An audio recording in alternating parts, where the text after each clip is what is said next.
Bueno, sean todos bienvenidos a otro capítulo. Vamos a estar hablando del libro este, de Rick Joyner de Las Hordas del Infierno, Marchando están. Y nada, por ahí un poco de noticias. Hemos coincidido, señora alineado de los tiempos. eh, Mañana, en algún momento de la tarde, coincidimos en los horarios para grabar con la obrera, tremenda amiga de Centro de Alabanza, donde me congrego. Eh, Lorena Cerezo va a estar tremendo, así que nada, ni bien lo suba, voy a moverlo ahí un poco en las redes, en todos lados. Realmente es un testimonio fuertísimo, de mucha bendición. Realmente siempre que hablamos y profundizamos en las cosas que el Señor está haciendo en su vida y en la vida de las mujeres que se han allegado a ella, ya sea por el testimonio, porque están pasando algo parecido en el área de la guerra espiritual, ha sido de suma bendición. Así que nada, yo sé que quizás muchos participantes e incluso gente que siempre estamos hablando de cuestiones de que, no sé, se le mueven cosas en la casa, tienen manifestación demoníaca, se le manifiesta a la gente en el trabajo, en la escuela. Están esperando el testimonio porque, nada, hemos hablado quizás no tanto en el programa, pero sí fuera. E incluso le he pasado el número, pobre, dando más trabajo, ¿no? Pero entendíamos que era necesario que tanta gente que está buscando la salida quizás hable más así en el ámbito privado, en las casas, en las plazas, y realmente nada, es tremendo lo que el Señor está haciendo. Y uno simplemente, como hablamos siempre con Lore, tiene que disponerse y dejarse de ser nuevo instrumento en sus manos. Quizás uno a veces dice, oh, pero ¿qué tengo yo para hacer? A veces uno simplemente tiene que poner el hombro para que lloren sobre él. Otra vez es decir y atender, ayudar en qué hacer es quizás que la otra persona no pueda hacer, escuchar, dar una mano. Donde está el amor genuino, ¿no? Ese que no se jacta de sí, que no espera lo suyo, ese amor que no deja de ser, ¿no? Dios es amor, así que nunca tiremos abajo lo que puede hacer el amor. Así que nada, no quiero dar mucha vuelta y seguir con la lectura. Este libro despierta muchas cosas y quien no haya escuchado el primer capítulo se puede dar una vuelta. Realmente se pone muy bueno, te despierta demasiadas inquietudes y te ayuda a orar de otra manera. Así que nada, bueno, el capítulo 2 se llama Los prisioneros. Estas pequeñas divisiones arrastraban detrás de sí una inmensa multitud de otros cristianos que eran prisioneros de este ejército. Estaban todos heridos y eran custodiados por unos pequeños demonios de miedo. En el ejército parecía haber más prisioneros que demonios. Sorprendentemente, estos prisioneros aún tenían sus espadas y escudos, pero no los usaban, y era impresionante ver que tanto fuesen mantenidos cautivos por unos pocos demonios pequeños de miedo. Estos podían ser destruidos fácilmente o rechazados si simplemente los prisioneros usaban sus armas. Y bueno, antes de seguir quería traer esto a acotación. Es tremendo cómo este libro te ayuda, por lo menos si uno no lo quiere creer, ya sea como visión o sueño, interpretación, tomarlo, como decía el autor, ¿no? De modo alegórico. Como a veces el miedo nos impide el utilizar las armas, ¿no? Y por algo tan pequeño, tan diminuto, uno es llevado cautivo, ¿no? Me gusta mucho un versículo que estaba leyendo justamente hace poco, en Efesios, que habla de que Jesús llevó cautiva toda cautividad, y no podía no pensar en esto, ¿no? De pensar. Decirle siempre, ¿no? En todo momento, en todo lugar, al Espíritu Santo, que nos enseñe a usar las armas que tenemos, que nos enseñe a usar esos dones para los cuales nos predestinó, ¿no? Y que lo usemos no para vanagloria o para, como se hace, de prostituir los dones, no para tener algún mérito o rédito económico, sino simplemente para elegir contentar al Padre, ¿no? Elegir caminar el camino de la fe, ¿no? Tomar su cruz, negarnos a nosotros mismos. Obviamente suena más fácil decirlo que hacerlo, pero ¿cuántas veces no nos encontramos peleando en nuestras fuerzas y en realidad es tomar, ¿no? La espada del Espíritu y que es su palabra, ¿no? Y nada, antes de seguir quería traer también esta reflexión, ¿no? Muchas veces decimos que la palabra, la Biblia sí es la espada, pero también se nos olvida de la otra parte.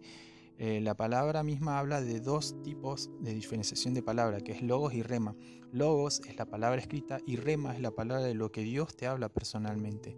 Obviamente, esta segunda es como que está un poco más discriminada por el simple hecho de que uno tiene que tener, como siempre decimos, la libertad, pero responsabilidad individual de pesar, ¿no? Pesar los espíritus, decía Pablo. Y es más fácil quizás tomar para sí una palabra escrita que algo que Dios mismo te está diciendo que hagas, ¿no? Más cuando se trata de un paso de fe, de bajarse al agua. En esto obviamente cada uno lo tiene que meditar con su pareja, sus amigos íntimos de oración, sus líderes y decir, hey, creo que el Señor me está llamando a esto, pero es una locura. Así que les dejo esa inquietud de empezar a reflexionar también al momento de usar la espada, si es logos o es rema. Y logos para nada nunca va a contradecir al rema, ¿no? Así que tampoco es para llevarlo al otro extremo de decir, no, pasa que Dios me dio una palabra rema que es antibíblica. Yo diría que por lo menos se replantee si su fundamento bíblico es la palabra de Dios, ¿no? Y el verbo hecho carne, ¿no? Pero bueno, no me quiero ir del tema y seguimos con el capítulo. Sobre los prisioneros el cielo estaba negro, lleno de buitres llamados depresión. Estos se posaban sobre los hombros de los prisioneros y vomitaban encima de ellos. El vómito era condenación. Cuando el vómito daba a algún prisionero, éste se ponía de pie y marchaba un poco recto por algún tiempo, y después caía aún más débil que antes. De nuevo, me pregunté por qué los prisioneros no mataban a los buitres con sus espadas, que podrían haberlo hecho fácilmente. Y antes de arrancar el párrafo 3, es tremendo lo que dice, cómo lo expresa. Quizás muchas veces no nos damos cuenta cuán condenatoria no es la palabra que decimos y cómo juzgamos por los hechos, por los chismes, ¿no? O por lo que me lo dijo alguien en vez de sentarnos, ¿no? Y hablar, conversar con el hermano, hermana e incluso líderes, ¿no? Quizás a veces respetamos mucho a una persona por lo que Dios está haciendo en su vida, pero nos olvidamos de que también es humano, también necesita nuestro apoyo, también necesita nuestra oración, ¿no? Y que incluso si uno ve la gloria y se deslumbra, queda encandilado por lo que Dios está haciendo en su vida, no deja de ser humano y necesita de ese momento, ese ministrarnos mutuamente, no decir, hey, ¿cómo estás vos? Necesitas que ore por algo por vos. Y tener esa parte humana, ¿no? Que es la iglesia. Iglesia entendido como todos los creyentes del cuerpo de Cristo, no la vieja concepción religiosa de vamos a la iglesia siendo que Dios no habita en templo hecho por manos de hombres, sino que ese es el santuario, el tabernáculo, como uno quiera decirle. Bueno, dice así, de vez en cuando un prisionero débil tropezaba y se caía. En cuanto él o ella se desplomaban en el suelo, los otros prisioneros comenzaban a apuñalarlo con sus espadas y los ultrajaban al hacerlo. Entonces ellos llamaban a los buitres para que comenzaran a devorar al caído, que incluso antes de que éste estuviera muerto. Bueno, lo que hablábamos recién, ¿no? Cuántas veces nuestra palabra es de maldición y de condenación y no, como decía Jesús mismo, ¿no? Al momento que quieren apedrear a una mujer justamente porque había cometido adulterio, él se pone a hablar y dice, bueno, el que sea lícito el que esté exento de pecado, que sea el primero en tirar la piedra. Y bueno, cuando su conciencia los iba acusando, todos se iban alejando, perdón, y decía, mujer, ni yo te condeno, ¿no? Vete y no peques más.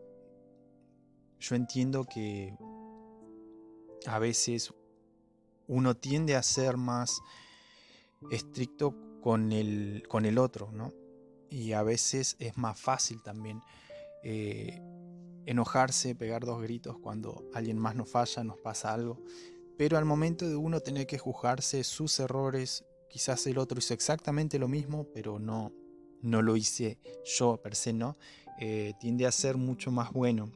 Eso habla mucho, ¿no? De esa doble moral que tanto nos divide, de los otros no lo pueden hacer, los míos sí pueden.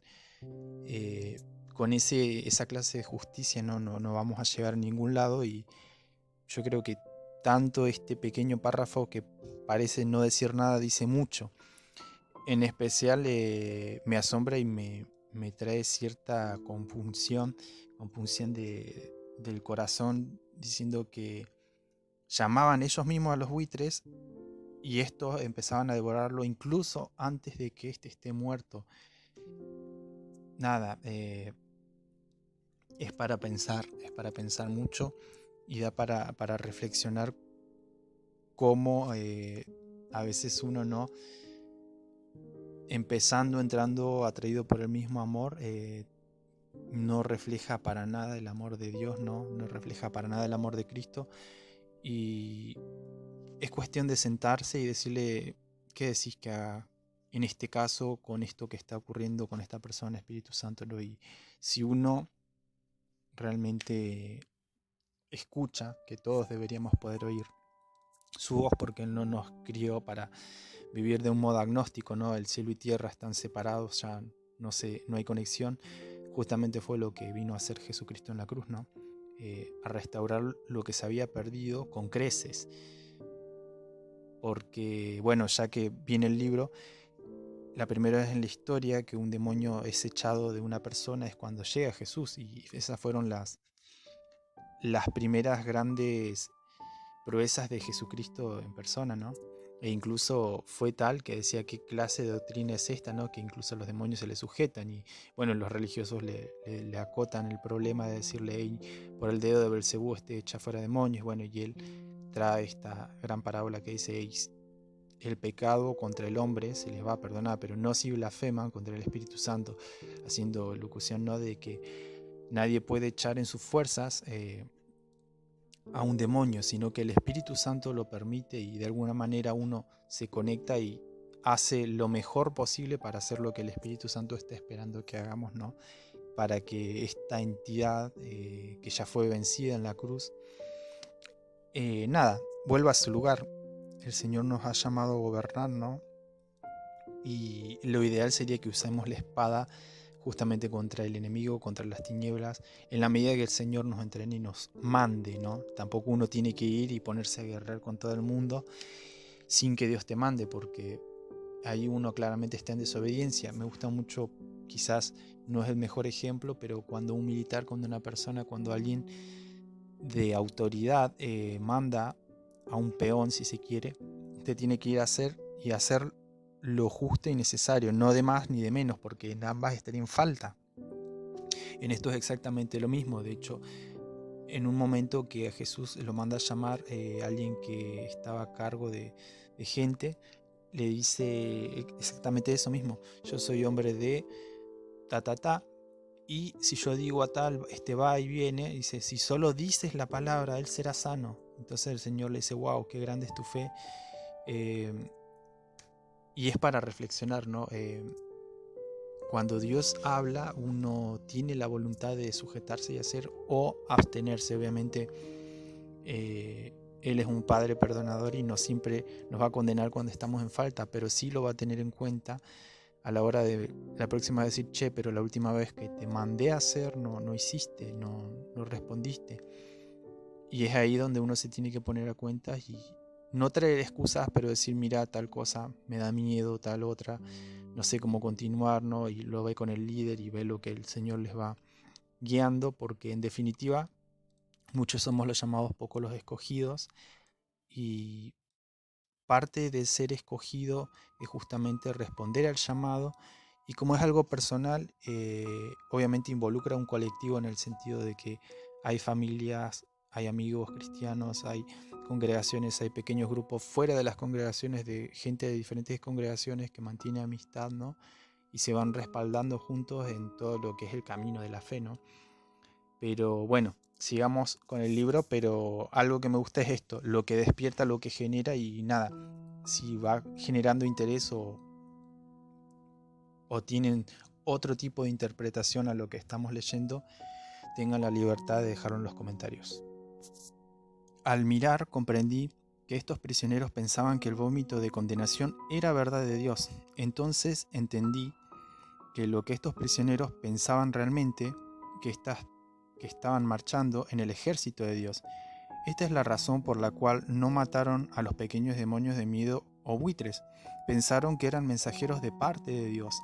La oscuridad que proyectaba la nube de buitres impidió que estos prisioneros, al darse cuenta de que aceptaban genuinamente todo lo que les pasaba como si fuera algo que venía de parte del Señor. Y nada, bueno, como veníamos viendo esto, de que quizás siempre es más fácil juzgar al otro, ¿no? Y se nos olvida esta palabra tan tremenda que el Señor decía, en la medida que uno juzga va a ser juzgado, ¿no? Así que fíjense, ¿no?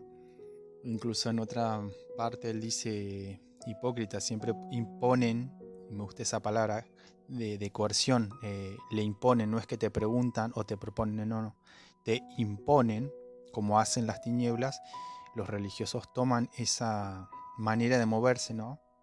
Me gusta siempre hacer énfasis en esto, donde está el Espíritu de Dios hay libertad, de tal manera que todo me es lícito, pero no todo me conviene. Entonces, ¿en quién cae la responsabilidad? Que cada uno tiene que comprometerse, meterse a solas con Dios, ¿no? En intimidad, en el lugar secreto donde uno busca, ¿no? Y la palabra también en otras partes dice, uno busca en el lugar secreto y lo que uno siembra con lágrimas no recoge con gozo. E incluso dice que Él recompensa en lo público lo que vamos buscando en lo secreto. Seguimos con el párrafo 5. La única comida provista para estos prisioneros era el vómito de los buitres. Aquellos que se negaban a ingerirlo se debilitaban hasta caerse. Aquellos que lo comieron eran fortalecidos, pero con las fuerzas del maligno. Entonces comenzaron a vomitar sobre los demás. Cuando alguien empezaba a hacer esto, se le entregaba a un demonio que estaba esperando para cabalgar, y él o ella eran llevados entre las divisiones delanteras. Es un poco, ¿no?, como el efecto de zombificación. Creo que no es el mejor ejemplo cristiano, pero bueno, los jóvenes lo van a entender. Cuando uno es mordido, ¿no?, se transforma, deja de ser alguien vivo, ¿no?, y pasa a ser un muerto viviente que ve al otro como una posible presa, ¿no? Y creo que es una muy buena descripción para ejemplificar esto, que quizás uno a veces está tan enfariciado, ¿no?, que en vez de verlos con los ojos de amor que nos ve el Padre, ¿no?, ve todo el como, oh, ya pecaste, ¿no?, y se pone en plan Zeus, y en vez de ir y ver por qué, tratar la iniquidad, tratar el pecado, ver qué pasa, qué pasó antes, si hay algún pacto, alguna, no sé, ídolo que sigue en pie. No, es más fácil condenar y no amar y ayudar al otro, ¿no?, de salir de ese pozo cenagoso en el que se encuentra. Pero nada, es tremendo lo que va despertando el libro. Voy a ver de dejar un link del artículo de una página cristiana donde lo encontré, porque es para leerlo, releerlo, así tomar sus propias notas, ¿no?, buscar la validez bíblica, por supuesto, pero a mí realmente me generó esto, decir, ahí esto no es muy conocido y está bueno para reflexionarlo juntos y que se genere un poco de debate dentro del ámbito sano, ¿no? De que haya una interacción entre ideas, entre fundamento bíblico, y que juntos de eso crezcamos, no el debate más mediático, ¿no? Periosobrista de me pongo a exponer y hacer una falacia dominant para hacerle daño personal a sus emociones, a su persona, ¿no? Y no combatir las ideas en sí, para ver cuál es más cerca de la verdad, que dice papá de esto, ¿no? Es un poco esa la intención de generar un debate serio de ideas. Continuamos con el párrafo 6. Aún peor que el vómito de los buitres, era un limo repulsivo que estos demonios estaban orinando y defecando sobre los cristianos que montaban. Este limo era el orgullo, la ambición, el egoísmo, etc. Esa era la naturaleza de la escuadra de la que formaban parte. Sin embargo, este limo hizo a los cristianos sentirse mucho mejor que la condenación. Creyeron fácilmente que los demonios eran mensajeros de Dios y efectivamente pensaron que este limo era la unción del Espíritu Santo. Y bueno, nada, siguiendo con el hilo anterior, uno tiene que ser autocrítico en este sentido. Y si dice amar al Espíritu Santo, si dice querer seguir al Padre de verdad, tiene que negarse uno mismo en el sentido de decir, hey, soy humano, puedo llegar a fallar en todo momento, en todo lugar. Tengo que vivir de lo que Dios habla hoy, ¿no? Lo que decíamos hace un rato, la palabra rema, la revelación fresca, no de lo que Dios hizo a través de otra persona, ¿no? Y lo que está hecho, ¿no? A veces uno hace religión en el mal sentido de la palabra, porque Pablo habla, creo que en Santiago, de la religión en el sentido de esto de si alguna religión, dice tal religión no sirve. Hay una religión que es una serie de doctrinas que nos conducen a una cierta manera de vivir, la oración, el ayuno, el no dejar de congregarse, ¿no? Ese tipo de religión. Pero por el contrario, a veces uno tiene comportamientos de religión, de decir, esto ya fue hecho de esta manera, lo voy a seguir continuando haciendo de esta manera, ¿no? ¿Y qué pasa si Dios no quiere levantar, como siempre decimos, este versículo, cosa que ojo no vio, ni oído yo, ni he subido a corazón de hombre? Pero uno está empecinado en hacer las cosas de la manera en la que Dios actuó, no sé, hace 50 años para ser estrepitoso y que se entienda el ejemplo.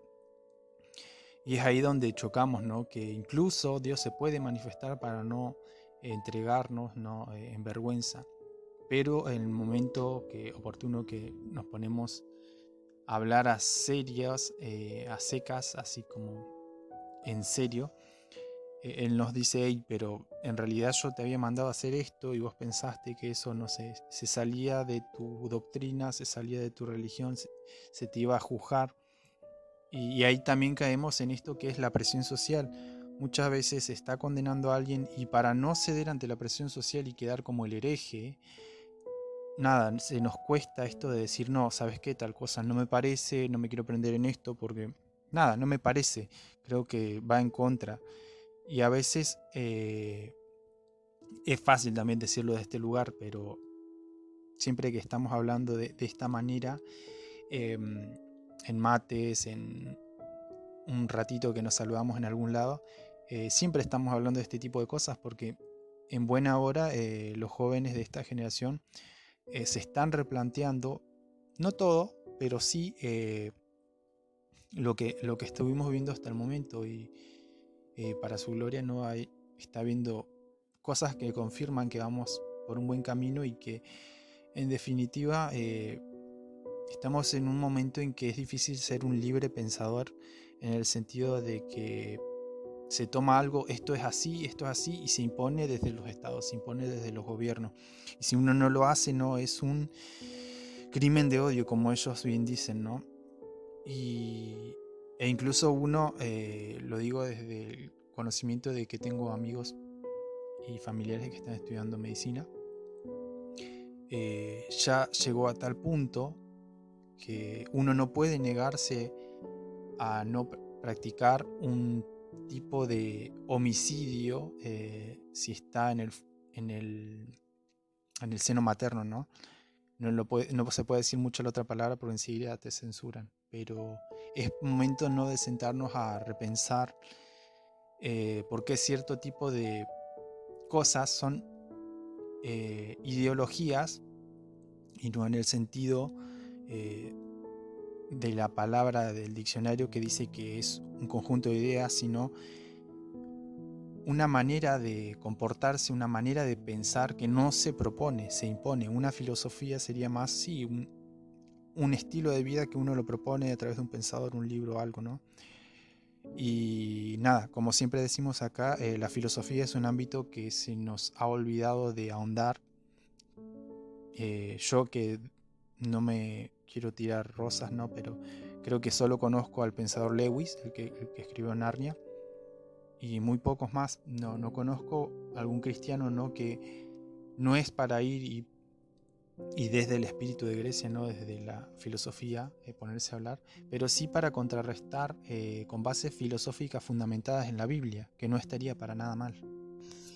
Bueno, pongan mucha atención, esta parte se pone cada vez mejor.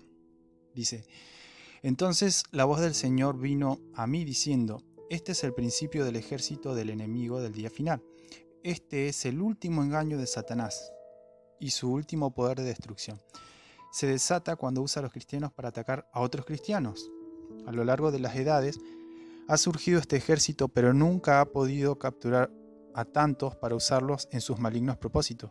No temas, yo también tengo un ejército. Ahora debes permanecer en pie y luchar, porque ya no hay ningún lugar donde esconderse de esta guerra. Debes luchar por mi reino, la verdad, y por aquellos que han sido engañados. Entonces me gusta eso de ponerse, de que ya uno no tiene dónde correr, no tiene dónde escaparse, como Elías, ¿no?, cuando se metía en la cueva, y tantos otros, ¿no?, que quizás no han querido ir a la guerra, ¿no?, y se escondían, buscaban un lugar de refugio y decía, bueno, este lugar no fue tocado por la guerra, ¿no? Estamos en un punto en que la guerra espiritual es evidente, ¿no? Las cosas invisibles son claramente visibles por medio de las cosas hechas.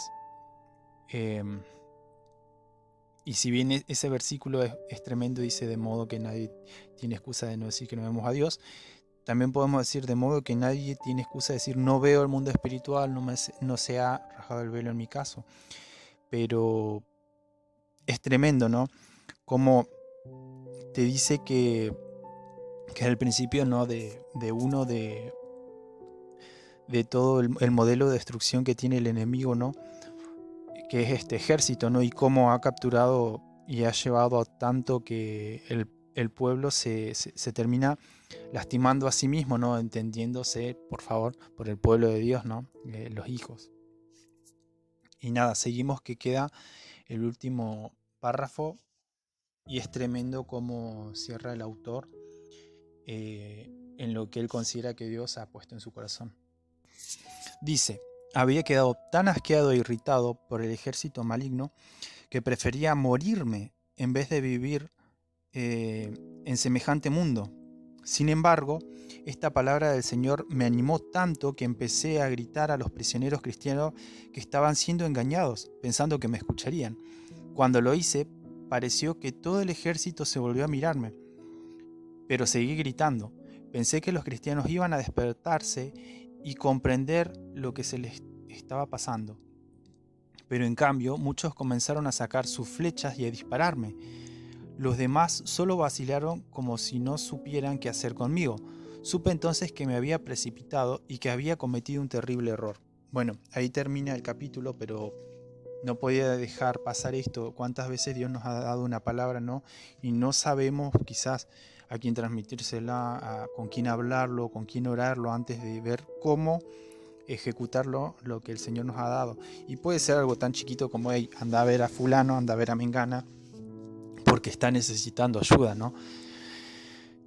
A mí mismo me ha pasado de ir a ver a gente, ¿no? Y quizás por el poco trato que tengo con las personas, porque soy bastante antisocial aún, nada. Al momento en que se quebrantan, uno a veces tiene que abrirse a los abrazos, y yo reconozco que me cuesta, ¿no? Traigo mi ejemplo personal porque es lo más práctico, ¿no? Pero esto, cuenta que él se pone a gritarle, ¿no?, la verdad que él había visto, y cómo el ejército que estaba siendo utilizado, ¿no?, por el enemigo, por la maldad, lo toma para mal, ¿no?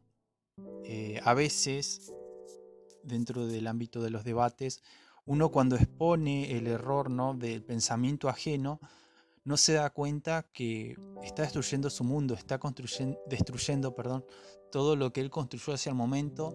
Incluso nos pasa dentro del mismo cristiano, ¿no?, que construimos algo, pero que la base, el fundamento no es Cristo, no es la verdad, no está la piedra angular dentro de nuestro sistema de creencias, o filosófico, si se quiere. Voy a ser más light con los términos para que la gente lo pueda entender de la mejor manera, ¿no? Yo sé que no es muy bueno hablar de filosofía dentro de la palabra bíblica, pero quiero que el que está del otro lado, que quizás no está tanto en el ámbito teológico, pueda tratar de captar eh, el mensaje que en este caso también considero que Dios pone en mí. Hablamos mucho con Mauri, bueno, por diversas situaciones, ¿no? Queremos grabar un poco lo de Chile, hablar con gente que fue, que va a estar tremendo. Bueno, lo de Lore y todo, y no expresábamos esto, ¿no? Que de hecho fue el mensaje en el sábado en la reunión de jóvenes. Yo me escapé una hora porque tenía otro compromiso, pero dije, voy a ir un ratito y me voy para no seguir en falta. Y decían esto, ¿no? Otro mensaje tremendo, muy poderoso, que dice: lo que hemos visto y oído ya no lo podemos callar, ¿no? Y es un poco esto. Eh, Hay una canción de metalcore cristiano que creo que la banda es Demon Hunter que dice eso. Es un fuego que arde por mis venas, ¿no? Uno no lo puede callar. Y yo decía esto antes de sentarme acá a reflexionar, a orar y todo. Le decía: Señor, ¿cómo transmito el mensaje de la mejor manera? De modo que se entienda, ¿no? De modo que el que esté del otro lado se quede con esto. De decir, más allá de estar de acuerdo, ¿no? Con el mensaje, me siento a decir: Dios, ¿y si lo que dice este libro es cierto? Y si muchas veces no nos dejamos usar por el enemigo, porque fue más fácil, ¿no? Ceder ante la presión social y juzgar antes de sentarme y orar y preguntar: Dios, ¿es esto así? ¿Es esto de esta manera? ¿Es esto de la otra? Y es momento, ¿no? De ponerse a reflexionar de esa manera, con temor de Dios, ¿no? El principio de la sabiduría es el temor a Dios. Muchas veces creemos que el sabio es el que más sabe o el que actúa de la mejor manera en determinada circunstancia para beneficio propio, y no, nada más lejos de ello. Es justamente que el temor a Dios es el principio de la sabiduría. Está dicha en los proverbios, ¿no? Y un temor sano. Siempre me gusta traer esto a colación. No el temor, como decíamos, de que fallaste, ¿no? Y Dios te tira un rayo desde el cielo, sino que esa es la visión por ahí que nos dio una visión pagana de Zeus, ¿no? Un dios obviamente pagano, y que él castigaba, ¿no? A todo el mundo con rayos. Pero a veces no tenemos ese concepto y no el concepto bíblico de papá Dios, ¿no? Como decía Abba Padre en la palabra. Transmite Abba, ese de decir papito, ¿no? En hebreo, o papi. ¿Cuál es el concepto que tenemos de Dios y cómo vamos a ir juzgando estas cosas? ¿Cómo vamos a ir viendo si estamos construyendo en esta torre, ¿no? El fundamento? Si la construimos sobre arena, se va a derrumbar. Si vamos construyendo y a mitad del camino nos quedamos sin materias primas, ¿no? Va a ser la vergüenza de todo. Es muy importante tanto ver las bases, ¿no? Como el material. Otro dice, por ejemplo, que si construimos con hojarascas, madera y cosas así, después va a ser probada en el fuego y se va a quemar. En cambio, si usamos materiales preciosos como oro, plata, a lo sumo se va a purificar, ¿no? El oro es purificado 7 veces. Hablamos con un hermano ahí de Centro de Alabanza. Y nada, es momento de sentarse, y si te genera algo y quizás no querés dejarlo en los comentarios, podés escribirme a mí, a Mauri, a los chicos, a Fer, a René. Siempre estamos hablando de este tipo de cosas y siempre, cuando nos da los tiempos, estamos haciendo muchas cosas. Tanto en el tema de la amistad como el cristianismo. Estos días llegaba un mensaje, ¿no? De pasó tal cosa, algo terrible, ¿no? Una persona había querido suicidarse y nos pedían, ¿no? Oración en diferentes grupos, tanto de un hombre como de una mujer, ¿no? Y ahí estamos, ¿no? Estamos como cuerpo, como los pies, las manos del Señor en la tierra y Él siendo la cabeza. Y nada, siempre cada uno apoyando desde su lugar de trabajo, orando, ayunando, buscando, ¿no? Algunos yendo a ver, algunos yendo a orar con Él, otros con la familia, tratando de ver qué es lo que el Señor quiere hacer. Y realmente estamos teniendo un tiempo tremendo. La manifestación de papá, de que no toma esa perspectiva, no, como decíamos, de Zeus, sino que Él no se rinde, Él no deja de perdonar, no nos deja de ver como hijos pródigos. Y cuántas veces no, si entendemos la parábola del hijo pródigo, pero a la hora de tomar cómo es Dios, seguimos viéndolo, ¿no?, como un Dios de ira, como un Dios que juicio, que juzga, ¿no?, para mal. Y el juicio, si bien juzga, no nos juzga a nosotros como personas, sino que juzga la iniquidad, juzga la maldad que hay en nosotros, juzga a los espíritus inmundos, de manera que puede entrar la santidad, ¿no? De manera que el juicio no tiene una resolución de condenación, sino que esta juzga lo malo, nos lo expone y nos dice: hey, yo quiero que hagas esto, esto y lo otro, de manera que puedas dejar de repetir ese patrón de conducta, esa iniquidad que te sigue llevando, ¿no?, a eso con lo que te enfrentás, problemas económicos, problemas en la familia, trabajo, relaciones sociales, ¿no? Gente que cae en drogadicción todo el tiempo, gente que cae en pornografía todo el tiempo, gente que vuelve a adulterar, ¿no?, que no puede pasar por un lado sin ver a un hombre o una mujer con un ojo lujurioso. Cada uno sabe lo que está enfrentándose, ¿no? Pero si Dios hoy está llamando a tu corazón, si vos sentís hoy que este mensaje, que todo este pensamiento que estamos expresando a través de este libro es luz, si podés sentir algo en tu espíritu, no dudes en decir: hey, Señor, quizás estuve apagado, quizás estuve ocupado con otras cosas, pero quiero volver, quiero saber lo que es tener una relación, no una religión.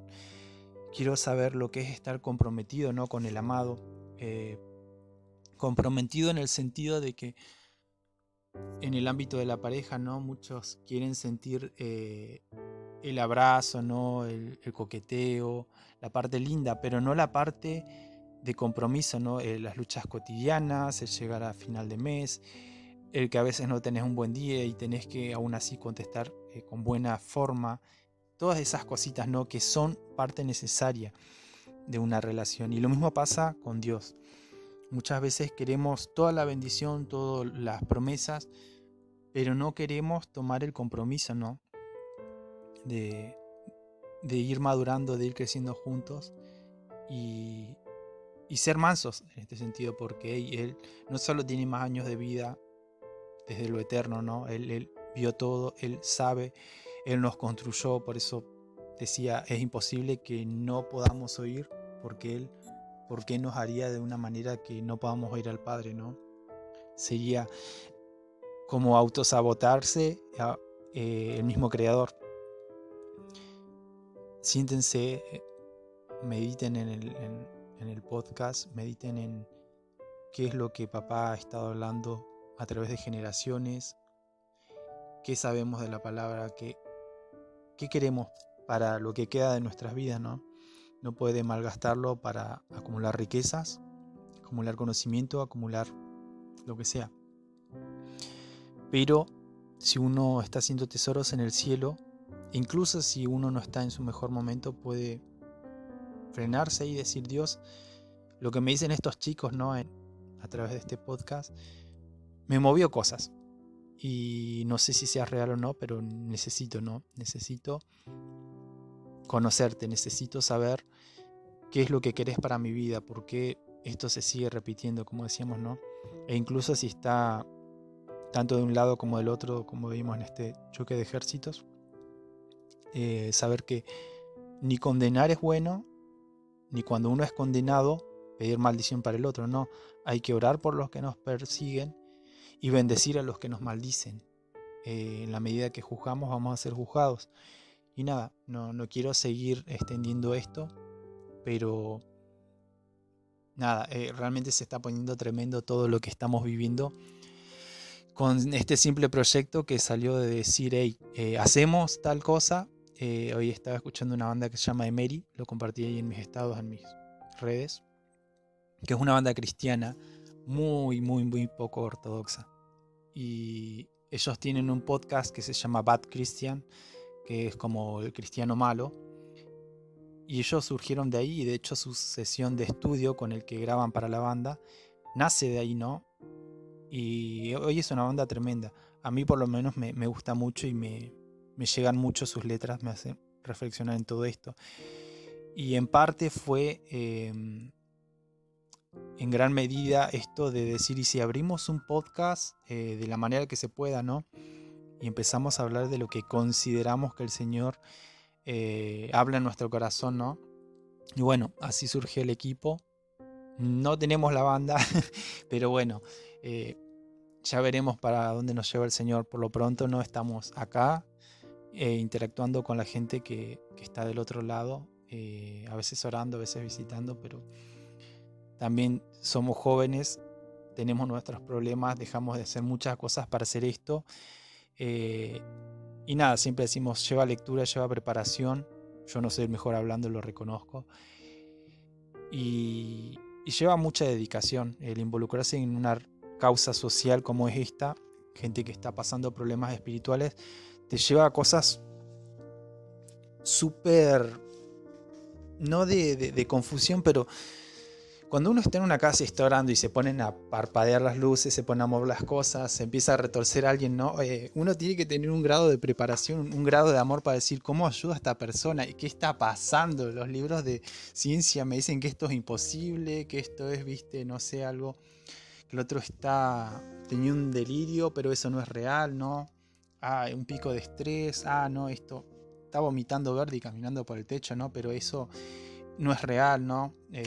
Son cuestiones muy metafísicas que nos trascienden, y que uno no está ahí para hacerse el Constantín, ¿no? El de la película del exorcismo, sino que está ahí por amor, porque si no, no podría ir a esa casa, no podría ir a decir, hey, tal persona me dijo que me necesita, ¿será que estoy preparado?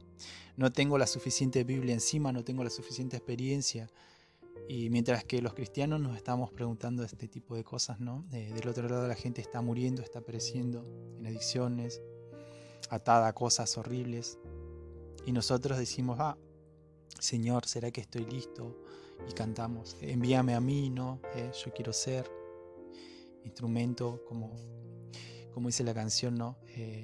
Barro en tus manos, y el momento, ¿no? Que al otro día mismo nos llega, podés venir, no, sabes que no puedo, no, que esto, que lo otro, y ponemos excusas, ¿no? No digo que vayan solos, no digo que no se sujeten, por favor, oren, hablen con sus líderes, pero a veces el Señor rompe estructuras, ¿no? Y a veces sí hay que ir solo, porque no hay nadie, a las 3 de la mañana, todo el otro día trabajan y uno hace un sacrificio, ¿no? Y ahí, estando solo, el Señor se manifiesta, el Señor te habla, y ya el tan solo hecho de ir habla muy bien de que estamos comprometidos con la causa. No estoy diciendo que todo el mundo no tenga que ir solo, que tenga, por favor, creo que somos todos adultos espiritualmente hasta cierto punto. Y nada, seguimos con esto y vamos a ver cómo se sigue desarrollando todo este sueño que estamos viviendo en el podcast, que es aprender juntos, compartir lo que podamos juntos. Y nada, para los que quieran tener un trato más personal, quizás estamos en el centro de alabanza, las reuniones están ahí, ¿no? Martes, viernes, los miércoles va a volver Recupero, ahora no, chicos que luchamos contra las adicciones de cualquier tipo. Sábado a la noche tenemos reuniones de jóvenes, y bueno, y los domingos tenemos reuniones a la mañana y a la tarde. Así que por ahí si van y dicen, quiero hablar con los chicos del podcast de Metanoia, porque hay varios podcasts, van a saber indicarles. Así que nada, los bendecimos desde acá, seguimos orando por la audiencia, tanto por ustedes como por nosotros, para hacer lo que el Señor quiere y no un capricho personal. Así que nada, bendiciones y nos vemos la próxima.